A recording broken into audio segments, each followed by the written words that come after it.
Do you struggle with spending too much money during the holiday season on gifts for family and friends? Or do you run out of time to get all of your shopping done? Well, you're in luck because today we're going to talk about how to save time and money on holiday shopping here on Get Organized with Jodi.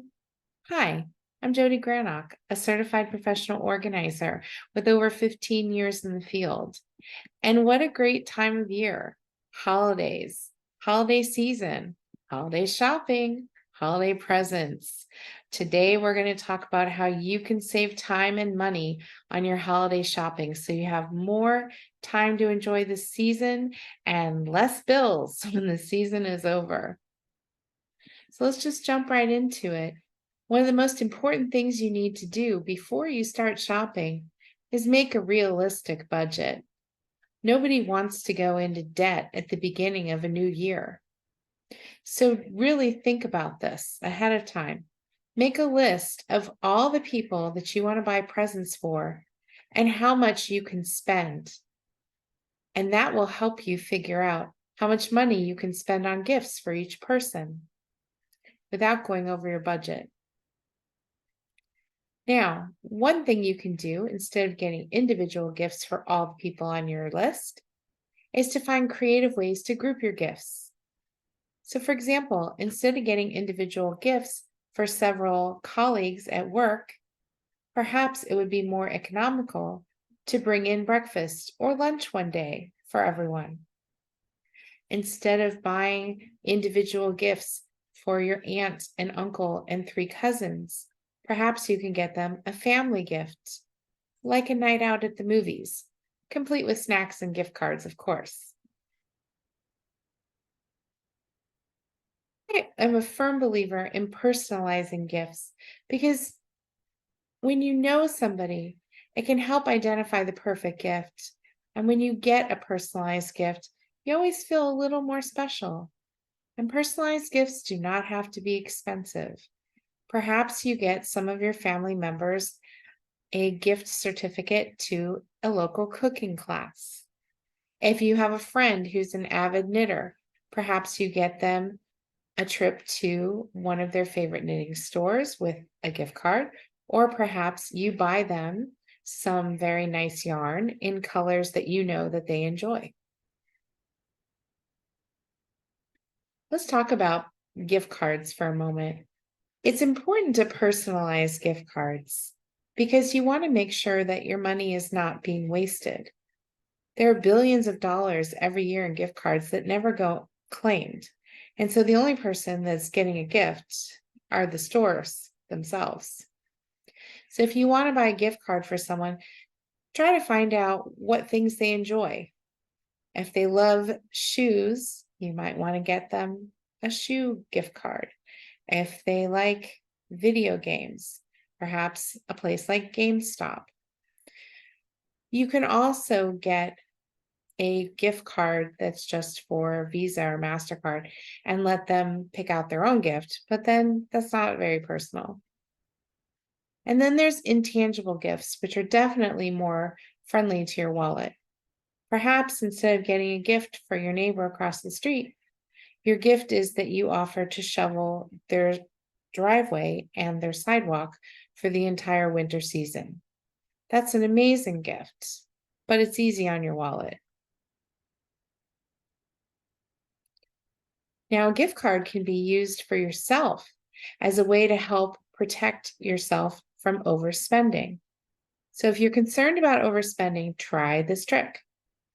Take the total amount that you've decided is what you can spend on everyone's gifts for the season, and then purchase a Visa gift card in that amount for yourself. And you use this one gift card to buy all your presents for the season. When the card balance is empty, you're done buying gifts. And if you still have people to get gifts for, perhaps we go to some of those more intangible gifts. And what do you get for the person that has everything? How about a donation to a cause that they care about? It's a win-win.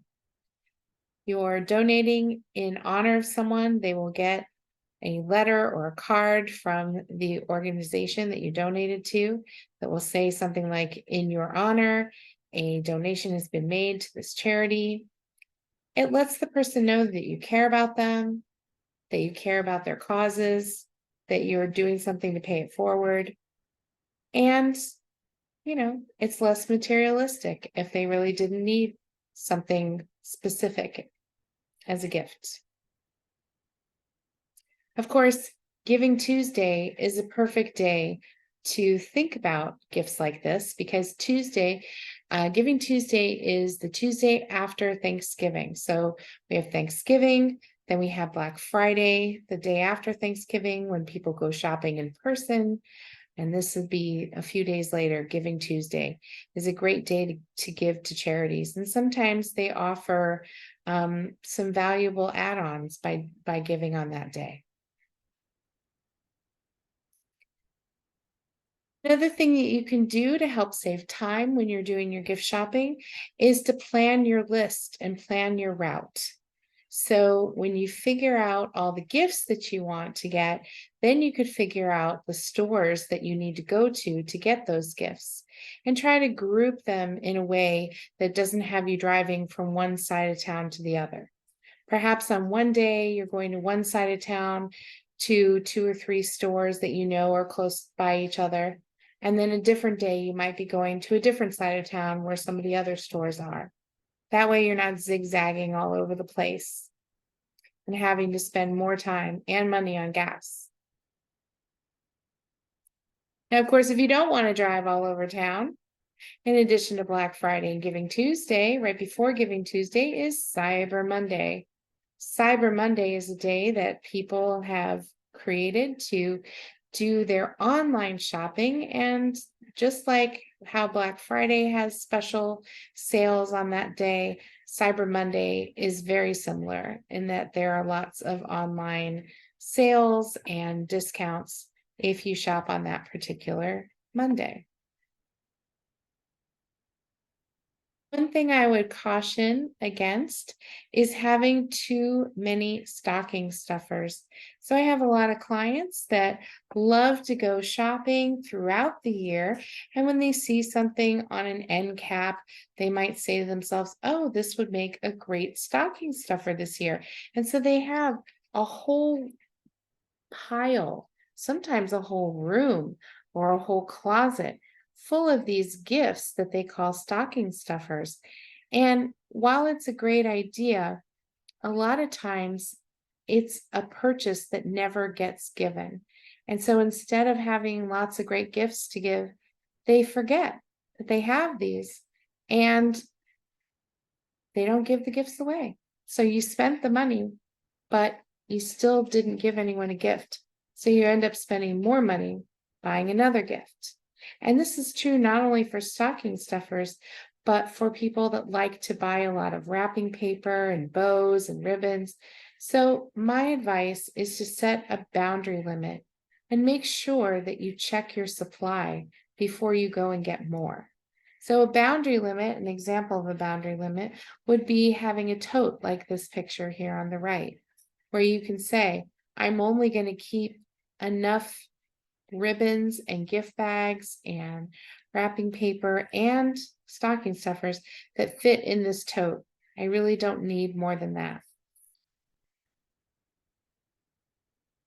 I encourage you to visit organizingmagic.com for more organizing resources, including our free e-newsletter and information about our monthly Zoom webinars. And remember that new videos drop every Friday.